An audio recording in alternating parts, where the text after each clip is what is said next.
For 5 years, my mother told everyone in our extended family that I was a waitress and, in her words, the disappointment of the family. At her 60th birthday party, she introduced me to a table of relatives as the one who didn't finish college. I smiled, said nothing, and handed her a business card. She looked at the card, looked at me, and the wine glass in her hand slipped straight out of her fingers. My name is Faith Halloway.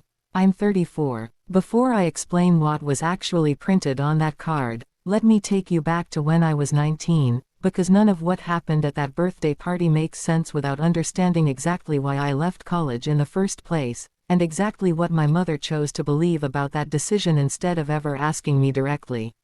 If you're the kind of person who watches a story through to the end, go ahead and subscribe, only if you genuinely mean it. Drop your city and local time in the comments, I read every one. I grew up in Carbondale, Illinois, the oldest of 3 children. My father, Russell, worked as a machinist at a manufacturing plant that had, for most of my childhood, provided a stable if modest income. My mother, Deborah, managed our household and, later, worked part-time at a fabric store once all 3 of us were old enough for school. I'd been accepted, at 18, into a solid-state university 2 hours from home, majoring in accounting, with a partial academic scholarship covering roughly a third of the cost. My parents had been, understandably, proud, the first of their children to attend a 4-year university, a milestone they'd talked about at every family gathering that first semester with obvious pride. 16 months into my sophomore year, everything about our family's stability collapsed within the span of about 6 weeks. My father's plant announced sudden layoffs, eliminating his position along with nearly 200 others, the result of a corporate restructuring nobody had seen coming. 3 weeks later, my youngest brother, Miles, then 11, was diagnosed with a serious autoimmune condition requiring specialized treatment not fully covered by my parents' suddenly precarious insurance situation. My mother called me on a Tuesday evening in October, her voice carrying a controlled panic I'd never heard from her before, explaining the full scope of what was happening: my father's unemployment, Miles's mounting medical bills, my other brother Desmond's tuition at the local community college, a mortgage payment that suddenly felt impossible to sustain without my father's income. She didn't ask me directly to leave school. I want to be clear about that, because it matters to how everything unfolded afterward. What she did instead was lay out the situation in exhausting, overwhelming detail, describing options that all seemed to circle back to one obvious solution neither of us said out loud during that call. I withdrew from the university 2 weeks later, at 19, and moved back to Carbondale. I found work immediately at a diner near the highway, the only job I could get quickly enough to start contributing to household expenses within days rather than weeks. Within 4 months, I was promoted to shift supervisor. Within a year, the diner's owner, a woman named Sylvie who'd taken a genuine interest in my work ethic, offered to help me pursue a hospitality management certification through a local community college program, night classes I could manage around my full shifts. I never told my mother the actual math I did that October, that I'd calculated, quietly, exactly how many months of diner wages would keep Miles's treatment funded, exactly how much of my own scholarship money I'd need to formally return, exactly what returning to school later, once things stabilized, might realistically look like versus what my mother's panic was implying needed to happen immediately. What my mother told the rest of the family, in the months and then years that followed, was a considerably simpler story: that I'd dropped out of college because I couldn't handle the workload, that I'd given up on the opportunity they'd worked so hard to provide, that I was now just waitressing, while my siblings, eventually, both went on to complete their own degrees once the family's financial situation stabilized. I didn't correct that story initially, partly out of exhaustion, and partly, I think, out of a kind of protective instinct toward my mother. Some part of me understood that admitting the actual truth, that I'd left school specifically to help fund Miles's treatment and keep our household afloat during my father's unemployment, would have required her to sit with a guilt she seemed determined not to examine. By the time Miles's health stabilized and my father found new employment 18 months later, the family narrative about my college departure had already calcified into something nobody seemed interested in revisiting. I'd become, in my mother's retelling at every subsequent family gathering, the one who didn't finish, a phrase she used with a specific, dismissive lightness that made clear she'd never once considered there might be more to the story. I stayed in the restaurant industry after that, initially out of practical necessity, but increasingly, over the following years, out of genuine passion I hadn't expected to discover. I completed that hospitality certification, then pursued additional coursework in restaurant finance and operations, slowly building expertise that had nothing to do with the waitress label my mother continued applying to me at every opportunity. By 26, I'd moved from Sylvie's Diner into a management position at a growing regional restaurant group. By 29, I'd been recruited into a director of operations role. By 32, following a private investment round I'd helped structure with two former colleagues, I co-founded my own hospitality consulting firm, specializing in operational turnarounds for struggling independent restaurants, a business that, within its first 18 months, had already worked with over a dozen clients across 3 states. None of this ever fully registered with my mother, despite my occasional, increasingly rare attempts to mention it during family conversations. She'd absorbed the story of 19-year-old Faith who gave up on college, so completely that no amount of subsequent professional development seemed capable of updating it in her mind. Her 60th birthday party, held at a rented event space in downtown Carbondale, brought together nearly 60 guests, extended family, longtime family friends, several of my mother's former coworkers from the fabric store.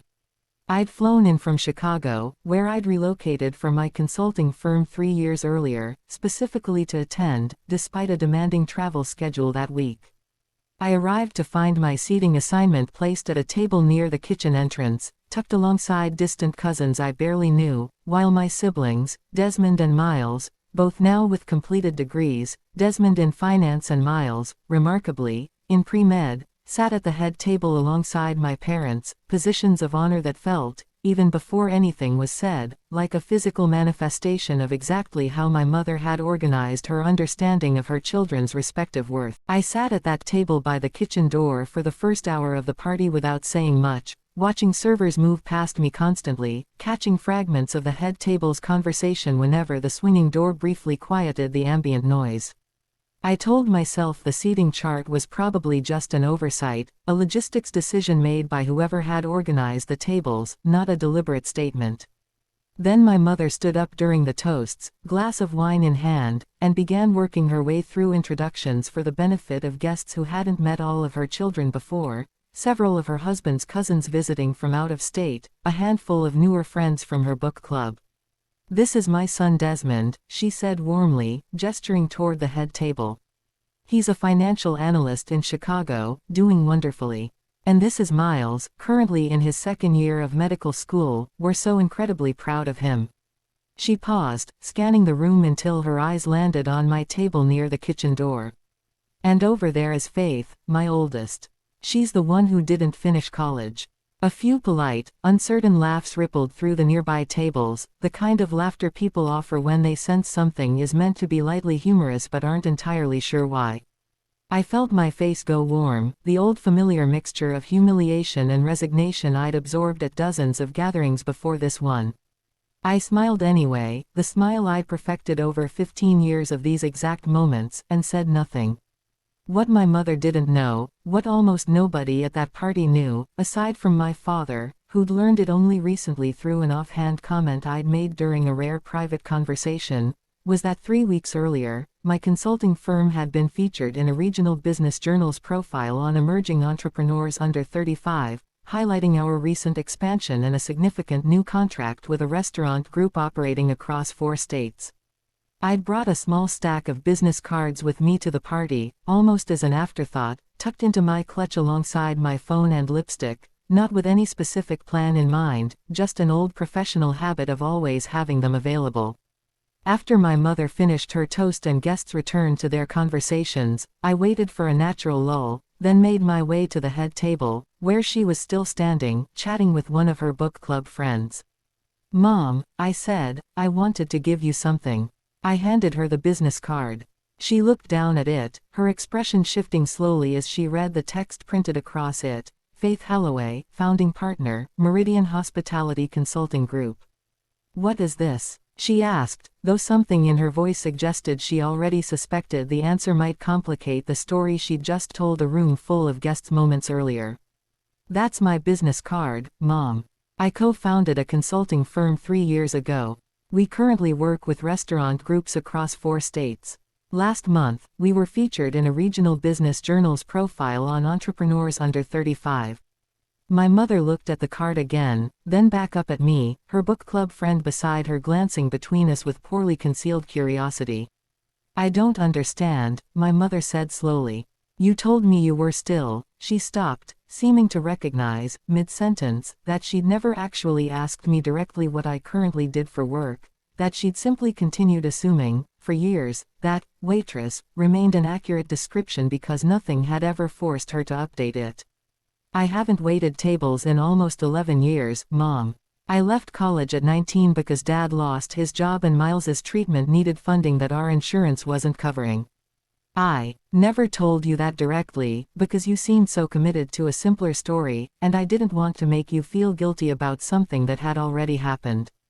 But I also never told you what actually happened in the years since, because every time I tried, you'd already decided you knew the whole story without needing an update. My mother's hand, still holding the wine glass she'd carried over from her toast, trembled slightly. The glass slipped from her fingers, shattering against the tile floor near the head table, wine splashing across the hem of her dress and several nearby guests' shoes. The room's attention, already partially drawn by our conversation, turned fully toward the sound of breaking glass. My father rushed over with napkins. Desmond and Miles both stood, uncertain what had happened. My mother stood frozen, still holding the business card, staring at me with an expression I'd genuinely never seen from her before, something between shock and the specific, uncomfortable dawning of having said something in front of 60 guests that she was only now realizing had been fundamentally, deeply wrong. Faith, she said quietly, once the immediate commotion around the broken glass had settled and a server had cleared the area, why didn't you tell me any of this before tonight? I tried, Mom, multiple times over the years. You'd redirect the conversation, or tell people I was being modest, or simply change the subject back to Desmond or Miles. Eventually I stopped trying, because it felt like nothing I said actually changed the story you'd already decided was true. My mother sat down slowly at the head table, the business card still in her hand, and I watched something shift across her face that looked, for the first time in longer than I could remember, like genuine reckoning rather than deflection. I need everyone to know something, she said, standing up again, her voice carrying across the now attentive room, still slightly unsteady from the shock of the broken glass. I made a mistake just now, introducing Faith. I told you she didn't finish college, and I let that define how this family has talked about her for years. What I didn't tell you, what I didn't fully understand myself until about 90 seconds ago, is that Faith left college at 19 to help this family survive a financial crisis, and that she's spent the years since building a genuinely successful consulting business that most of us apparently know nothing about. The room had gone fully quiet now, 60 guests absorbing a correction that clearly surprised nearly everyone in attendance, including, visibly, both of my brothers. The rest of the party unfolded in a kind of surreal aftermath, guests approaching me throughout the remaining hours with a curiosity that felt entirely different from anything I'd experienced at a family gathering in years. My mother's book club friend, the one who'd been standing beside her when I handed over the business card, spent nearly 15 minutes asking detailed questions about Meridian's work, genuinely interested in a way that made clear she'd absorbed my mother's correction completely. Desmond found me near the dessert table about an hour later, his expression carrying a complicated mixture of guilt and genuine surprise. Faith, I had no idea, he said. I mean, I knew you left school, obviously, but I never really understood why, and I definitely didn't know about the consulting firm. Mom always talked about it like you just gave up, I guess, and I never thought to question that. Why would you have questioned it? I said, not unkindly. You were 15 when I left. You grew up with the story Mom told, the same way everyone else at this party did. I don't blame you for believing it. I blame myself, a little, for not fighting harder to correct it sooner. What made tonight different? Why say something now, after all these years of not correcting it? I thought about that question for a moment, turning it over honestly before answering. I think I finally got tired of protecting Mom from a truth that was never actually shameful in the first place. I left college to help this family survive a crisis. That's not a failure story, Desmond. That's a sacrifice story. I just let Mom's version of events stand for years because I didn't want to make her feel guilty, and somewhere along the way, protecting her feelings became more important than correcting the record about my own life. Miles approached separately, later that evening, considerably quieter than Desmond had been, his expression carrying something closer to genuine distress. Faith, I've been thinking about this since Mom's toast. I got to finish medical school. I got to become exactly what this family always wanted one of us to become. And I think part of why I got that chance was specifically because you left school to help cover the gap in my treatment costs. I never really let myself think about that connection directly until tonight. Miles, I don't want you carrying guilt about this. I made that decision because I wanted to, because keeping this family stable mattered more to me at 19 than finishing a degree on the original timeline. You didn't take anything from me. If anything, watching you finish medical school this year has been one of the things I'm proudest of in this entire family. I still feel like I should have asked more questions over the years, he said. About what you were actually doing, about why the waitress story never quite made sense once I got old enough to actually think critically about it. My father found me alone near the parking lot as the party wound down, his expression carrying an exhaustion that seemed to extend beyond just the evening's unexpected drama. Faith, I should have corrected your mother's story years ago. I knew the truth about why you left school. I let her simplify it into something easier to explain at parties, because it felt easier than reopening the whole conversation about that period. That was a failure on my part, not just hers. I appreciate you saying that, Dad. I think, honestly, everyone in this family found it easier to just accept Mom's version rather than push back on it, myself included for a long time. I'm not trying to distribute blame at this point. I just needed, finally, for the actual story to exist in the room instead of the simplified one. My mother approached me last, as most of the remaining guests were saying their goodbyes. The earlier shock of the broken glass and public correction now settled into something quieter and more reflective. Faith, can we talk properly? Not at a party, with people listening. Just the two of us, sometime this week before you fly back to Chicago. I agreed, and we met 2 days later at a quiet coffee shop near my parents' house, away from the noise and performance of a family gathering, just the two of us working through 15 years of accumulated misunderstanding in a conversation that took nearly 3 hours to fully unfold. I need you to understand something, my mother said, early in that conversation. I think, back when you left college, I was so overwhelmed by everything happening at once, your father's job, Miles's diagnosis, the mortgage, that I couldn't fully process what you were actually sacrificing to help us. It was easier, somehow, to tell myself and everyone else that you'd simply struggled with the workload, because that story didn't require me to sit with the guilt of having a 19-year-old daughter give up her education to keep this family financially stable. I understand that instinct, I said. But Mom, that story didn't just protect you from guilt. It cost me 15 years of being introduced as a disappointment at every family gathering, while Desmond and Miles got introduced with genuine pride for paths that, frankly, existed partly because of what I gave up. I know, she said quietly. I've had 2 days to really sit with that, and I don't have a good excuse anymore. I think somewhere along the way, believing the simpler story became easier than confronting what it actually cost you, and I let that comfort matter more than actually knowing my own daughter's real life. We sat with that admission for a long moment, the coffee between us gone lukewarm, before my mother asked something I hadn't fully anticipated. Faith, I want to actually understand what you've built. Not the business card version. The real version. Would you be willing to walk me through it properly? Over the following weeks, I did something I'd never done with my mother before. I invited her into the actual substance of my career, rather than continuing to let her absorb only the surface-level corrections that had emerged at the party. I sent her the business journal profile. I walked her, over a long phone call, through Meridian's origin story, how I'd met my co-founders, Priya and Jonas, both former colleagues from my restaurant management days, how we'd identified a gap in the market for hospitality operations consulting specifically tailored to independent restaurants struggling to compete against larger chains. I explained the actual mechanics of our work, the financial audits we conducted for struggling clients, the operational restructuring plans we designed, the specific case studies where our intervention had saved businesses from closure, including one particularly meaningful project where we'd helped a family-owned diner remarkably similar to Sylvie's original establishment avoid bankruptcy through a comprehensive restructuring of their supply chain and staffing model.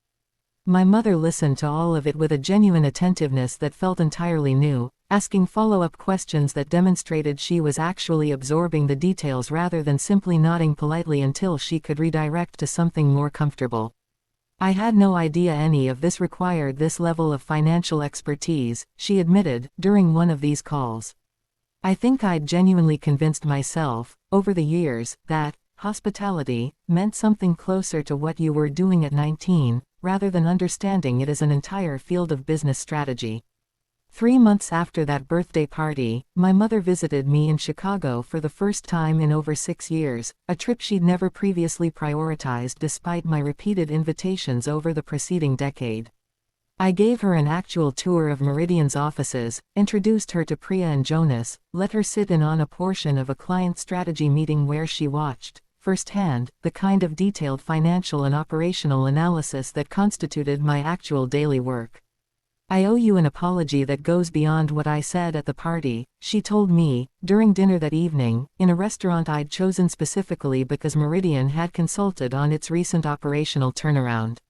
I spent 15 years telling a story about you that was not only inaccurate, but actively cruel, without ever bothering to update it based on actual evidence available to me the entire time. I think the real failure wasn't just that first mistaken story back when you were 19. It was that I never once, in 15 years, asked you a genuine, curious question about what your actual life looked like, because I'd already decided I knew the answer. I appreciate you saying that clearly, I told her. I think what hurt most, over the years, wasn't really the initial misunderstanding about why I left school. It was watching you ask genuine, detailed questions about Desmond's job, about Miles's medical school applications, while treating my entire adult life as a settled, an interesting story that didn't warrant further investigation. I understand that now, she said. I don't think I can fully undo 15 years of that pattern in a single dinner. But I want you to know I intend to keep asking real questions from here forward, not because I feel guilty, though I do, but because I genuinely want to understand the actual person you've become, rather than the outdated story I let define you for so long. Desmond and Miles, in the months following that birthday party, both made similar efforts to rebuild a more accurate understanding of my life, Desmond asking detailed questions about Meridian's client acquisition strategy during a visit to Chicago that spring, Miles, once his medical school schedule allowed, spending an entire weekend genuinely curious about the operational side of restaurant consulting in a way that felt like real sibling interest rather than obligatory family catch-up. The following year, at what would have been my mother's 61st birthday, the family gathering felt entirely different from the one that had preceded it.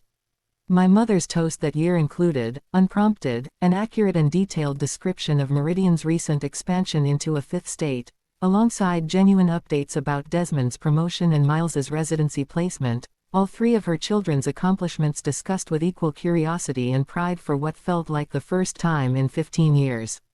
I sat, that year, not near the kitchen door, but at the head table alongside my brothers, listening to my mother describe all three of our lives with an accuracy and warmth that I'd genuinely stopped believing I'd ever hear directed at my own path. 2 years have passed since that 60th birthday party where a wine glass shattered on tile and, along with it, 15 years of an inaccurate story about who I actually was. Meridian Hospitality Consulting has since expanded into a sixth state, and last year, we were approached by a much larger hospitality investment firm interested in a potential partnership that would allow us to scale our operational consulting model into a broader turnaround fund for struggling independent restaurants nationally. My mother knows all of this now in genuine, current detail, not because I've made a point of proving anything to her, but because she asks, regularly, with a curiosity that has become entirely normal between us rather than the notable exception it once was. I got married last fall, to a man named Elias I'd been with for 4 years, a fellow entrepreneur who'd witnessed, over the course of our relationship, the entire arc of my family's slow recalibration and had commented, more than once, on how meaningful it was to watch a 15-year-old wound finally begin to heal in real time. My mother gave a toast at that wedding that I still think about often, standing in front of family and friends who'd known me at every stage of the story, the 19-year-old who left college, the diner waitress, the operations manager, and finally, the consulting firm partner standing in a wedding dress that evening. I told a story about my daughter for 15 years that wasn't true, she said, her voice steady despite the vulnerability of the admission. I called her the one who didn't finish college, as though that single fact defined everything about who she was. What I've learned since is that Faith didn't fail at anything. She made an extraordinary sacrifice at 19 to help this family survive one of the hardest periods of our lives, and then she built something remarkable in the years since, entirely on her own terms, without ever once asking this family to properly acknowledge what that sacrifice actually cost her. I'm not proud of how long it took me to see that clearly. I am, without reservation, enormously proud of the daughter I finally took the time to actually know. I cried during that toast, not from the old, familiar humiliation I'd absorbed at gatherings for 15 years, but from the specific relief of finally hearing my own mother articulate, publicly, completely, exactly what I'd built and exactly what it had cost me, a relief I hadn't fully realized I was still waiting for until it finally arrived. Miles, now in his final year of residency, mentioned during a recent visit that he'd started telling his own colleagues about Meridian's work, using it, unprompted, as an example when discussing healthcare administration and operational efficiency parallels between hospitals and restaurants. I used to just say my sister was in the restaurant business, he told me. Now I actually explain what that means, because I finally understand it well enough to explain it properly myself. I think, often, about the version of that birthday party where I might have simply absorbed my mother's introduction the way I'd absorbed dozens of similar moments before it, smiling, staying quiet, letting the comfortable, familiar story stand uncorrected for another year, another decade, protecting her from a guilt she'd spent 15 years avoiding at the cost of my own accurate history. What actually happened instead, the business card, the shattered glass, the uncomfortable public correction, and the years of genuine rebuilding that followed it, required a kind of quiet courage I hadn't fully recognized in myself until I was standing in front of 60 guests, watching my mother's hand tremble around a wine glass that could no longer hold the weight of a story that had simply, finally, stopped being true. I was zipping my briefcase closed when I heard slow footsteps behind me. I turned, and Walter Halbrook stood a few feet away, his hands loose at his sides, looking, for the first time in the 12 years I'd known him, genuinely uncertain of himself. "I owe you an apology," he said. I didn't say anything. I just waited, the way I'd learned to wait through 100 briefings where the important part always came after the pause. "I spent 12 years believing my son built that company entirely on his own," Walter said, his voice cracking slightly in a way I'd never heard from him before. "I judged you before I ever tried to actually understand what you were doing every time you left." He looked toward the courtroom doors, then back at me. "I thought your deployments meant you weren't committed to this family. I never once considered that every time you left, you were giving something up for all of us." His eyes met mine, and whatever pride had carried him through that morning was entirely gone from them now. "I'm sorry, Renata." The apology sounded genuine. "I want to be honest about that, because I think it's important. People are rarely purely one thing, and Walter's regret in that moment wasn't performance the way so much of that morning had been. But genuine apology and earned forgiveness aren't the same transaction, and I wasn't willing to pretend they were just because he'd finally found the humility to offer one. "I appreciate that," I told him. Something in his face relaxed, just for a moment, like he thought that might be the end of it. "You spent years judging the uniform," I said quietly. "Looking straight at it every holiday dinner without ever once seeing the woman wearing it." Walter closed his eyes. There was nothing left to say after that, and he seemed to understand it as clearly as I did. He nodded once, turned, and walked out of the courtroom. I never saw him again. Outside, the Tulsa afternoon felt warmer than I remembered it being that morning. A couple of reporters had gathered near the courthouse steps, the story of a decorated Air Force major uncovering a hidden legal clause that unraveled her ex-husband's company had apparently traveled faster through the building than I'd expected. Marcus glanced at me. Want to say anything to them? No, I said. Not even a little bit of a victory lap. I smiled and shook my head. I have somewhere else to be. 2 days later, before sunrise, I parked outside Tinker Air Force Base the way I had 1,000 mornings before that one. Soldiers jogged along the perimeter road, some carrying coffee, some carrying rucksacks, the ordinary rhythm of a life that had kept moving steadily forward the whole time my personal one had felt frozen inside a courtroom. I unlocked my office, hung my service jacket on the hook by the door, and looked at the gold oak leaves on the shoulders for a long moment before I sat down at my desk. Those oak leaves had never meant what people outside the service usually assumed they meant. They weren't a symbol of authority, not really, not to me. They were 14 years of choosing duty over comfort, of extending deployments to fund someone else's future, of learning to hold a room's respect through discipline instead of volume. I thought about Walter calling my career the thing that had cost him a daughter-in-law's presence at holiday dinners, never once understanding it was the same career that had built the very company he'd spent a decade being proud of. The following spring, 6 months after the ruling, I used part of the settlement to fund something small but permanent, a legal aid initiative through a nonprofit that serves military spouses navigating divorce, specifically the ones whose contributions to a marriage's finances never made it onto any deed or ownership document because somebody, at some point, had told them it would be simpler that way. We named it, with Arthur Kensington's blessing, the Contingent Fund, a small, deliberate joke that only a handful of people would ever fully understand, and one I liked precisely because of that. Arthur, in his late 70s now, still comes in twice a month to review case files with the small staff we've built, mostly because he says retirement bores him and he'd rather spend his remaining working years making sure fewer military spouses discover, a decade too late, that they never protected what they'd actually built. I didn't remarry in the years that followed, not out of bitterness, but because I genuinely wasn't in a hurry to. I made captain, then major, in the years that mattered most for my career, and I found that the specific quiet of an empty house, after 17 years of never quite having one that felt entirely mine, was its own kind of relief I hadn't expected to enjoy as much as I did.